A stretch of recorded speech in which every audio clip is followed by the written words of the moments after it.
Hello YouTube fans, here again. I said it and I'm going to do it. My favourite slasher films. I've lounged around in my bed.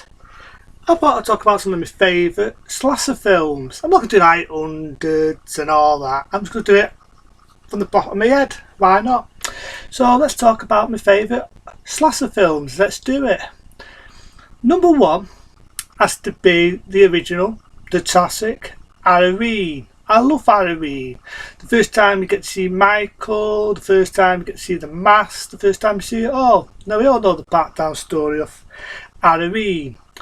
It was a guy who breaks out of a mental asylum, and we all know the mask. The iconic mask, as we all know, was a tapped into Easter mask from the series Star Trek. And all they did was plate it right, put it on two actors who appeared as Michael. And it introduced a star, that being Jamie Lee Curtis. So that's Halloween, love it, I remember reviewing it. Classic. My second favourite would have to be Halloween 2, a damn good worthy sequel. The death scenes are more fire, it's more bloodier, it's more graphic, it's more in your face. Yeah, okay, I can understand sometimes, but when the Golden Empire Strikes Back, he sort of rejected it over the years that Michael Massacre was Logan's been long lost brother. But to me, it never bothered me.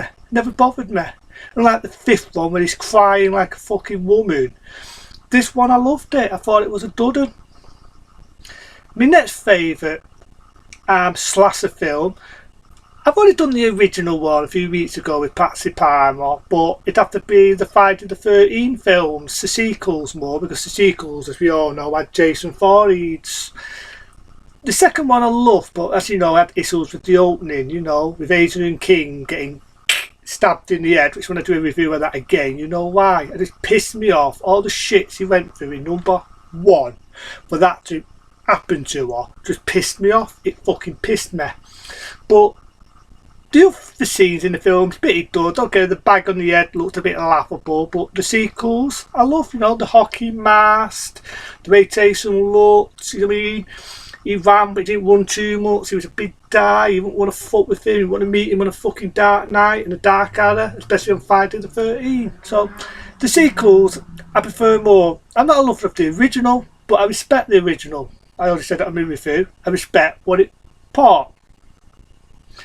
My next favourite slasher film would have to be The Burning. I love The Burning that much, so I reviewed it twice. I'm even thinking of doing it a third time.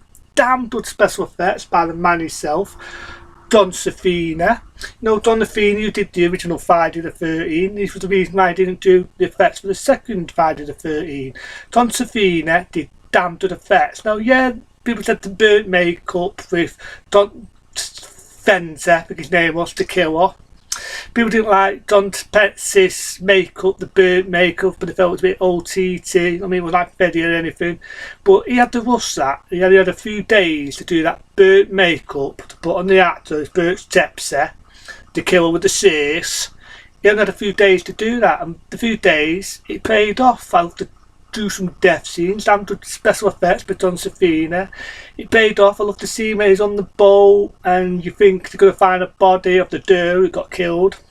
But no, it's the guy himself, Don Savini, with a bit serious, and he just slices all the fucking teeny poppers, if you ban being teeny poppers. He don't fuck about, kills them, really good, do some graphic kills. Yeah, the only bit I didn't like was a bit with the prostitute getting killed. Good practical effect, but didn't make sense. So that bit I couldn't be doing with. But the rest of the film of The Burning, in my eyes, it's a dud 'un. My other favourite one, and I remember reviewing this one, is the Paolo. Yep, it had two different names. I remember saying that in my last review. It was called Rosemary's Killer, and it was also called, as I just said, the Paolo. Again, special effects by John Savini. I love the helmet the killer wears. That reminds me of Big Ben in the original House. Love to see when he gets that dirt in the swimming pool. You think he's going to drown, and he doesn't. He just slits his throat. Good practical effect again by John Savini.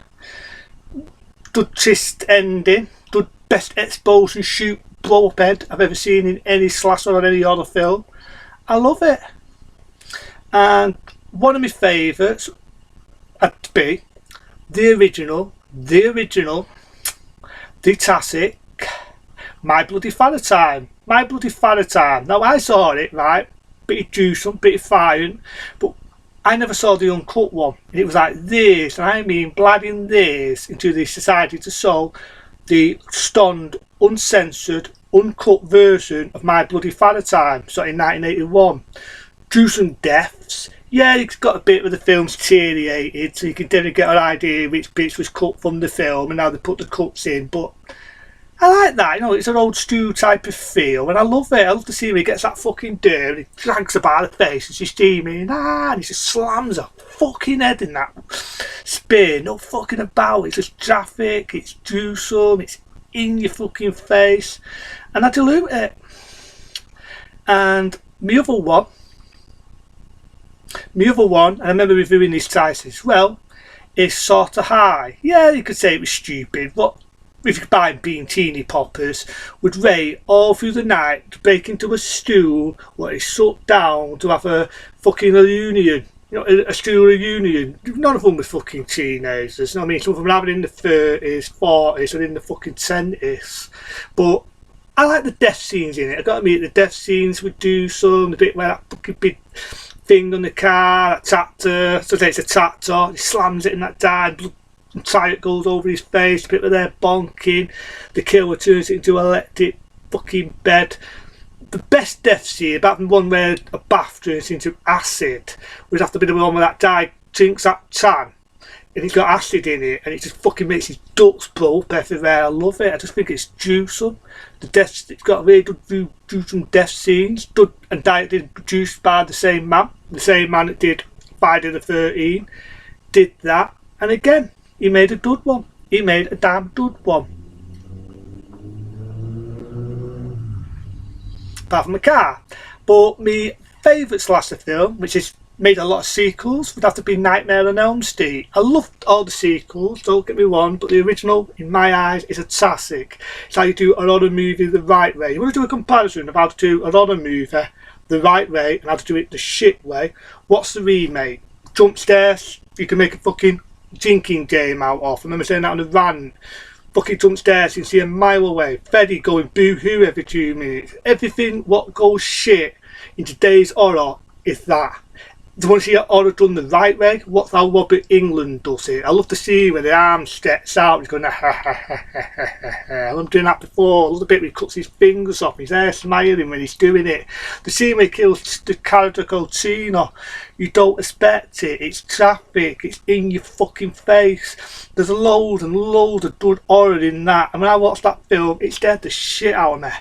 Yeah, I remember watching Robert England as the character Willa in V, my favourite sci-fi series, but when you see him as Freddy Krueger, done beating up a different character. This wasn't the funny Freddy what you see in the sequels. This Freddy had a dark humour. You didn't want to meet him in a dark area. He could get into dreams, and there's so much in dreams what he could manipulate that he could fucking kill you, and he could fuck you. Straight up fucking right, he could fuck you. And I love it. I mean, I love that. I dilute it. It's good. It's imaginative. It's a classic by the man. May he rest in peace. Rest haven. And it's a good one.